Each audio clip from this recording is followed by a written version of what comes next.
جیسا کہ ہم نے فیض کے بارے میں بات چیت کرنے کے لیے اور بیاد فیض کی شام اس کا اہتمام کیا تھا، تو اس کے لیے میں دعوت دیتی ہوں جناب نواز سندھو صاحب کو، وہ ہمارے درمیان موجود ہیں، کہ وہ یہاں تشریف لائیں اور اپنے خیالات کا اظہار کریں۔ ہمارے معزز مہمان کینیڈا سے تشریف لائے ہوئے موجود ہیں آپ کی اجازت سے، اور ہمارے بہت سارے مقامی دانشور اور شاعر حضرات بھی موجود ہیں۔ آپ جانتے ہیں کہ جو شاعری ہے اور ادب ہے یا نثر ہے، اس کے لیے سب سے جو بنیادی چیز ہے وہ خیال ہے، اور خیال ہو اس کے بعد اظہار خیال ہے۔ اکثر مجھ جیسے کچھ ایسے بھی لوگ ہوتے ہیں جو اظہار خیال کے فن میں تھوڑا محنت کر لیتے ہیں اور کچھ نہ کچھ سامنے لے آتے ہیں، لیکن خیال جو ہے وہ اس کی کمی محسوس ہوتی ہے۔ بعض ایسے بھی ہوتے ہیں دانشور لوگ کہ ان کے پاس خیال بہت ہوتا ہے لیکن اظہار خیال نہیں ہوتا، وہ اپنی بات دوسروں تک پہنچا نہیں پاتے۔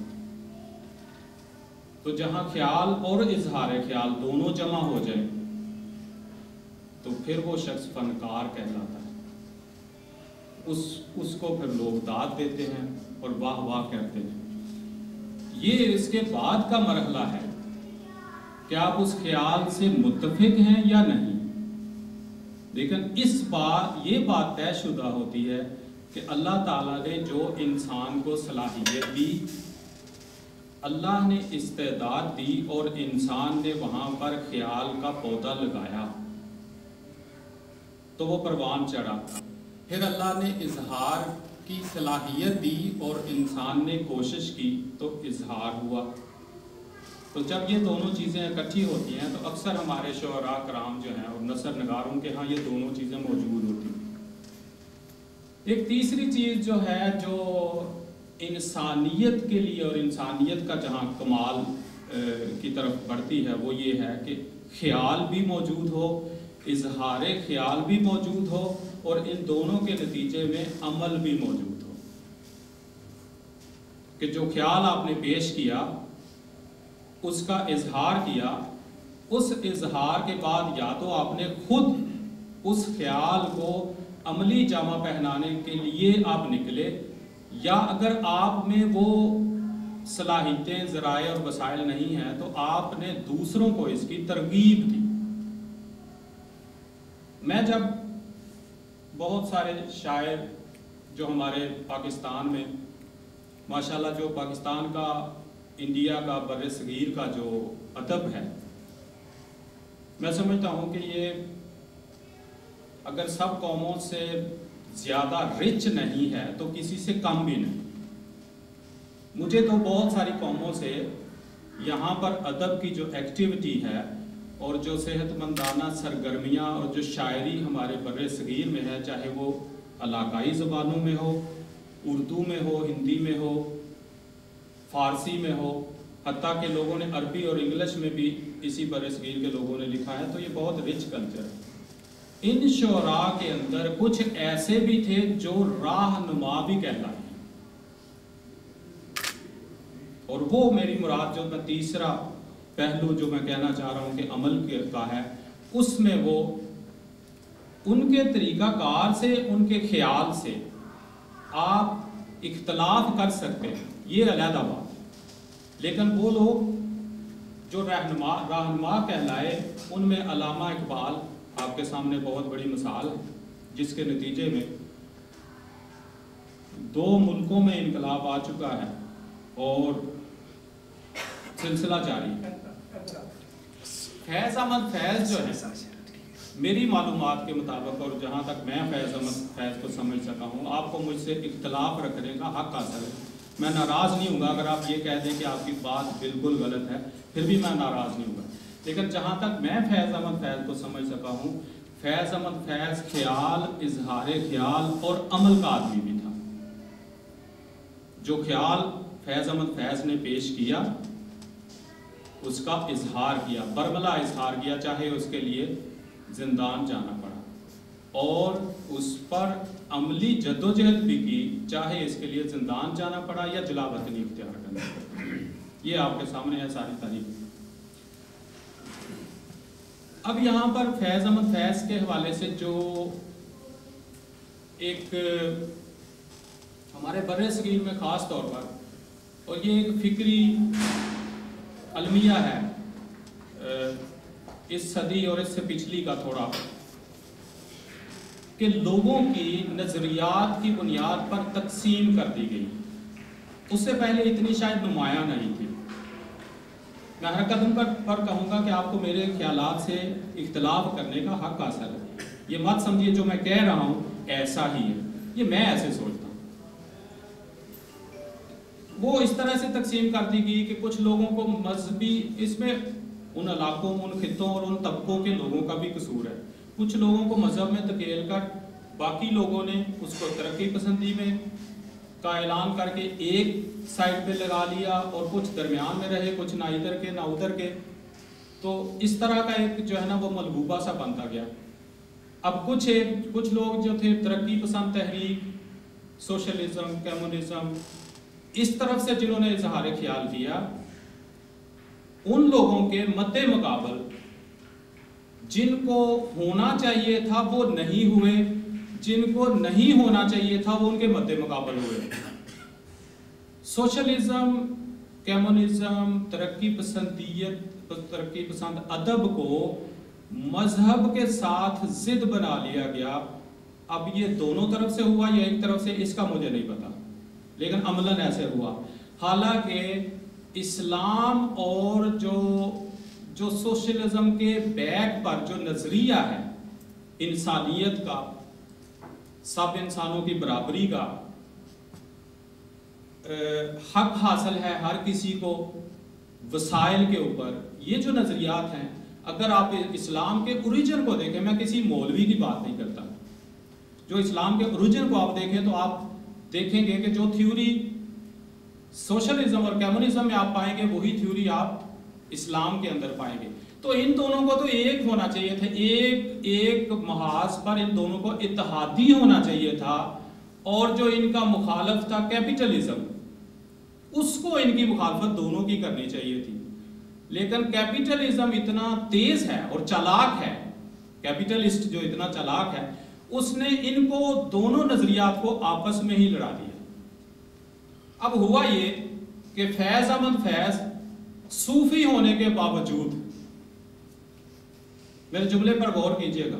فیض احمد فیض صوفی ہونے کے باوجود صوفیزم کا علل اعلان جھنڈا کھلم کھلا نہ اٹھا سکا۔ اب اس میں فیض کی مجبوری نہیں تھی، نہ فیض کسی سے ڈرتا تھا، لیکن ماحول ایسا تھا کہ جس میں شاید اس کو کبھی ضرورت ہی پیش نہیں آئی کہ وہ صوفیزم کے لیے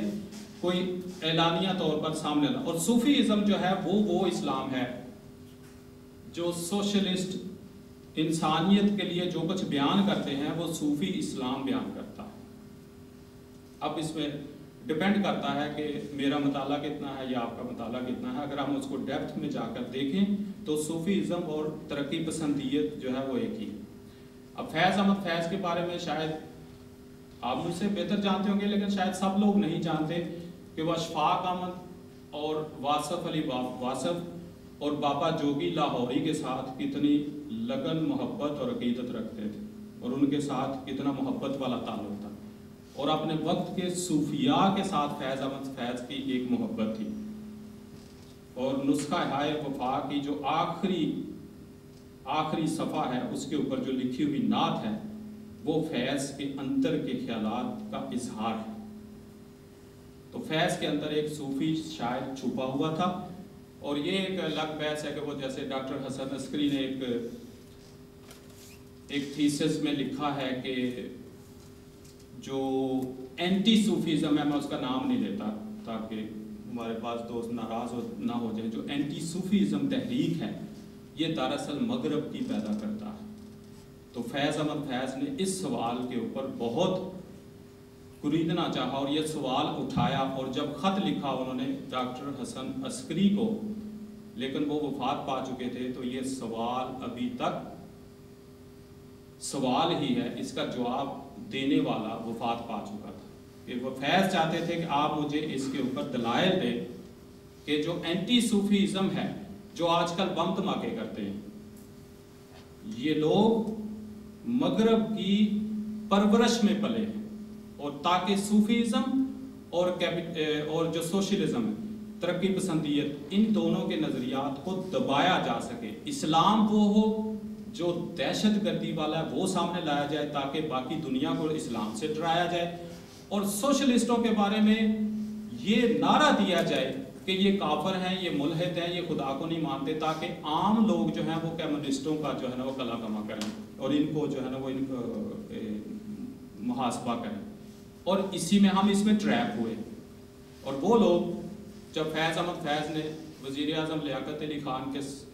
حوالے سے وہ جو آپ نے اگر مطالعہ کیا ہو تو کمیونسٹ انقلاب کے لیے ایک جدوجہد کی تھی،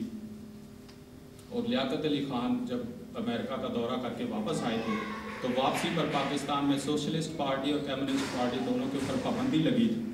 اور وہ جو پابندی لگی تھی اور سختیاں وہ بھٹو دور کے علاوہ باقی تمام وقت ہی پاکستان میں وہ قید و بند کی صورتیں ان لوگوں کے اوپر جاری رہی ہیں، اور وہ لوگ جنہوں نے کمیونسٹوں کو اس وقت دبانا چاہا تھا انہی لوگوں نے اسلام کو بدنام کرنے کے لیے بھی ہر حربہ استعمال کیا، اور آج بھی وہ لوگ سرپرستی انہی لوگوں کی کر رہے ہیں جن کی مخالفت ان دونوں کو کرنی چاہیے تھی، صوفیزم اور ان ترقی پسند نظریات کے لوگوں کو مل کر اس صہیونیت اور اس کیپٹلزم کے جو سرمایہ دارانہ نظام ہے اس کے ہاتھوں یہ دونوں اس کے ساتھ محبت کی پینگیں بڑھاتے ہیں کسی نہ کسی طور پر، لیکن آپس میں ایک دوسرے کے مخالف ہیں۔ تو میں اس بات پر اپنی بات ختم کرنا چاہوں گا کہ فیض ایک ایسی چیز تھی جو اسلام اور کمیونزم کے درمیان میوچولی انکلوسیو جس کو کہتے ہیں، یہ ایکسکلوسیو نہیں تھی، اس کے اندر جو صوفیزم ہے اس کا پارٹ جو ہے وہ دونوں کے درمیان مشترک ہے، اور اگر کوئی کمیونسٹ یا سوشلسٹ اس بات کو نہیں سمجھتا تو یہ اس کا قصور ہے، یہ صوفیزم کا قصور نہیں ہے، نہ سوشلزم کا قصور ہے۔ بہت شکریہ۔ اس وقت ہمارے درمیان ڈاکٹر سید تقی آبدی موجود ہیں، اور ان کے تعارف کے لیے بس اتنا ہی کافی ہے کہ پیشے کے اعتبار سے یہ معالج ہیں، اور شوق اور مشغلے کے اعتبار سے انہوں نے شاید ہی دنیائے ادب کا کوئی شاعر، کوئی سخنور ایسا ہو جس پر انہوں نے اپنے تحقیقی کتب تحریر نہ کی ہوں۔ ایک تحریر تو ایسی ہوتی ہے کہ جو تحریر برائے تحریر ہے کہ آپ کسی بھی شاعر کی ذات پر، فن پر، شخصیت پر کچھ لکھتے ہیں، لیکن ڈاکٹر تقی آبدی کی جو کتابیں ہیں جب آپ ان کو پڑھتے ہیں تو پتہ چلتا ہے کہ یہ واقعی ایک صاحب علم کی تحریر ہے، سسٹمیٹیکلی کسی نظام کے تحت شخصیت کا احاطہ کرنا، اس کے تمام تر پہلوؤں پر روشنی ڈالنی، اور اس کے ساتھ ساتھ فن کے جو اسرار و رموز ہیں ان پر بھی بے لاگ تبصرہ ان کے قلم کا خاصہ ہے۔ فیض فہمی کی ایک ایسی کتاب ہے کہ جس کو فیض کی زندگی پر ایک مکمل اور بھرپور اور مستند کتاب ہونے کی حیثیت حاصل ہے۔ بدقسمتی سے آج ہم جس طرح سے پروگرام کرنا چاہ رہے تھے وہ کچھ ناگہانی حادثات کی وجہ سے اور بعض ہمارے احباب کی بیماریوں کی وجہ سے ایسے ممکن نہ ہو سکا کہ جو مضامین وہ تیار کر چکے تھے وہ پیش کرتے۔ تو اس کے باوجود میں چاہوں گی کہ جناب ڈاکٹر تقی صاحب یہاں تشریف لائیں اور ہمارے مختصر سے مجمع سے خطاب فرمائیں۔ بہت شکریہ۔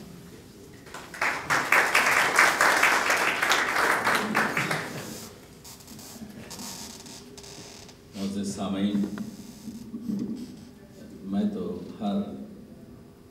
بزم میں ادب کی کچھ نہ کچھ سیکھتا ہوں۔ آپ کے نام سے واقف نہیں ہوں، لیکن آپ نے جو خوبصورت گفتگو کی اس کے کچھ نکات کو میں شاید جوڑتا ہوا آگے بڑھوں کہ سیالکوٹ کے یہ دو مشہور شاعر اقبال اور فیض، ایک فلسفے کا شاعر اور ایک شاعر جس کے پاس فلسفہ نام کو بھی نہیں، جس کا نام فیض ہے۔ دونوں مشہور شاعر، ایک کے 28,000 اشعار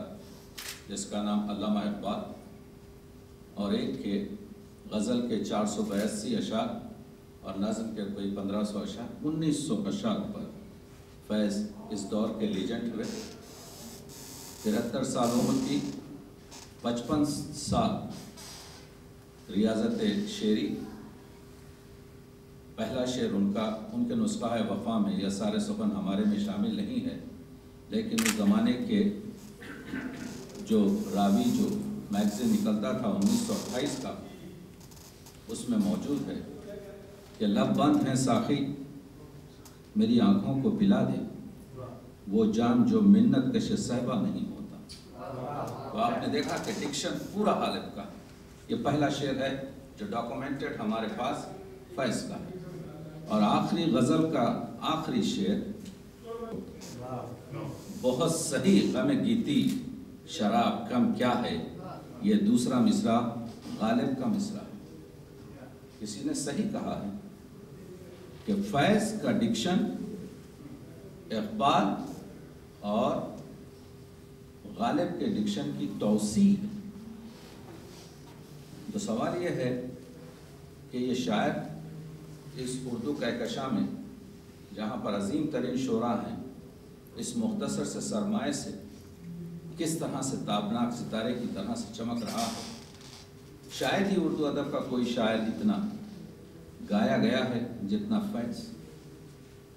میں عرض کر رہا تھا کہ 55 سال کی عمر میں 70 کے قریب غزلیں کہی ہیں،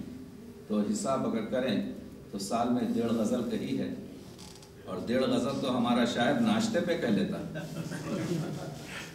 اتنا کم شعر کہنا۔ فیض نے کوئی شعریت ایجاد نہیں کی۔ اردو ادب کے 4 بڑے شاعر ہیں، 5واں شاعر ابھی تک نہیں ہے ہمارے پاس۔ میر تقی میر، میر انیس، مرزا غالب، محمد اقبال۔ ان لوگوں نے اپنی آپ ڈکشنر بنائی ہے، ان لوگوں نے آپ اپنی لغت بنائی ہے، ان لوگوں نے ہم آسمان سے لائے ہیں ان زمینوں کو، انہوں نے قواعد کو ترتیب دیا ہے، انہوں نے شاعری کی زمین میں وہ نئی نئی فصلیں اگائی ہیں جس کو دیکھ کر آپ کہتے ہیں کہ یہ ایک دبستان ہے۔ فیض نے ایسا کوئی کام نہیں کیا، لیکن فیض نے جو کام کیا انہی پرانے ساغروں میں نئی شراب، جس کی وجہ سے ایک نیا ڈشکن دیا۔ آپ فیض کے پاس علامتی شاعری کا ہجوم ہے، علامات میں بات کرتے ہیں، اشاروں میں بات کرتے ہیں۔ گفتگو آپ کر رہے تھے کہ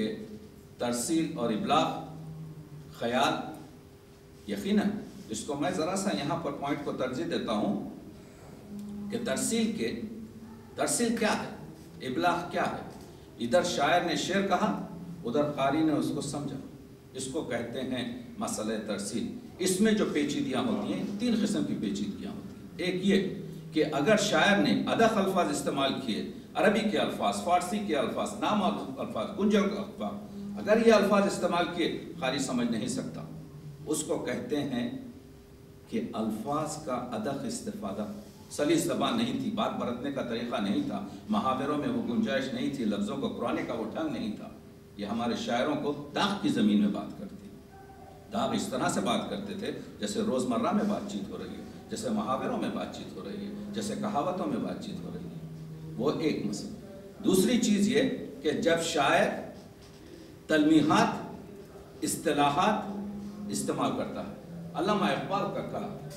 بھرا ہوا، جس کی وجہ سے آپ سمجھ نہیں سکتے جاوید نامے کو، کیونکہ ہر لفظ جو علامہ نے ایک جگہ رکھا ہے اس کے پیچھے ایک پوری داستان چھپی ہوئی رہتی ہے، وہ تلمیحات ہیں۔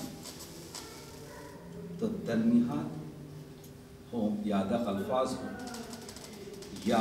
زبان کا غیر مانوس استفادہ ہو، یہاں پر رکاوٹیں ہوتی ہیں۔